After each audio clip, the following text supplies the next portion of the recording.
அரசியல் ரீதியாக வேறு இடங்களில் இருந்தாலும் என் மீது இன்றளவிலும் பாசத்தோடு இருக்கிறார்கள் சொல்லும்போது அந்த பாச பிணைப்பெல்லாம் நாட்டாமை குடும்பம் என்று அனைவரும் அடையாளத்தை வைத்துக் கொண்டால் சிறப்பாக இருக்கின்ற எண்ணங்கள் உதித்ததனால் இன்று நானும் அந்த நாட்டாமை குடும்பம் என்று பச்சை குத்திருப்பேன். ஆனால் படப்பிடிப்பு இருப்பது காரணத்தால் அந்த படப்பிடிப்பு முடிவதற்கு ஒரு 14-15 தேதி ஆன பிறகு அந்த நாட்டாமை குடும்பம் என்ற முத்திரை என் கைகளும் இருக்கும் என்பதை உங்களுக்கு தெரிவித்துக் கொள்கிறேன். இது என்ன புதுசாக பச்சை குத்திருக்கோம் அப்படின்னு சொன்னால் இது புதிதல்ல, பலருக்கு புதிதாக இருக்கலாம். என்னுடன் பயணித்தவர்கள் உணர்வோடு செய்து கொள்வதுதான். இப்பயும் கட்டாயம் யாருக்கு கிடையாது. யார் யாருக்கு அது குத்த இயலாது, மருத்துவ ரீதியாக அது ஒவ்வாது என்று இருப்பவர்கள் நிச்சயமாக அதை செய்யக்கூடாது என்று சொல்வது முதல் ஆளாக நான் இருக்கின்றேன். அதனால் அது ஒரு அடையாளம் தான். இது ஒரு கிரீன் கார்டு மாதிரி சொல்லும் போது ஒரு உணர்வை உறுதிப்படுத்துவது தான் இந்த பச்சை குத்துறது. அந்த காலத்தில் அப்படி தான்.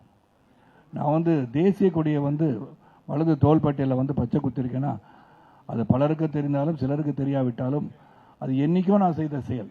தேசிய பற்று உள்ளவன் நான், தேசிய நீரோட்டத்தில் இருக்க வேண்டும் என்று நினைத்து பயணித்துக் கொண்டிருப்பவன் நான், நாடு சிறப்பாக இருந்தால்தான் மக்கள் சிறப்பாக இருக்க முடியும் எண்ணத்தில் பயணிப்பவன் நான். அதனால தான் அப்பயே நான் பார்க்காதவங்களுக்கு இன்றைக்கும் காமிச்சிடுறேன். பார்க்குறவங்க படத்தை போய் பார்த்தா தெரியும். இதுதான் என்னுடைய நேஷனல் ஃபிளாக். இதனால் ஒரு ஒற்றுமை என்பது தேசிய உணர்வு இருக்க வேண்டும் என்று நான் பச்சை குத்தினேன்.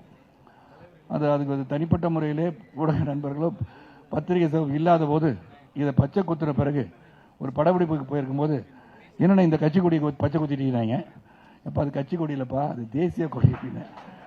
ஸோ இந்த அளவிலே அந்த கொடி, அந்த கலர் மூவர்ண கொடி சிலர் பயன்படுத்தி விட்டதால் அது தேசிய கொடிக்கு உள்ள மரியாதை சில சமயங்கள் கிடைக்காமல் சென்று விடுகிறதோ என்று எண்ணம் அன்று எனக்கு வந்தது.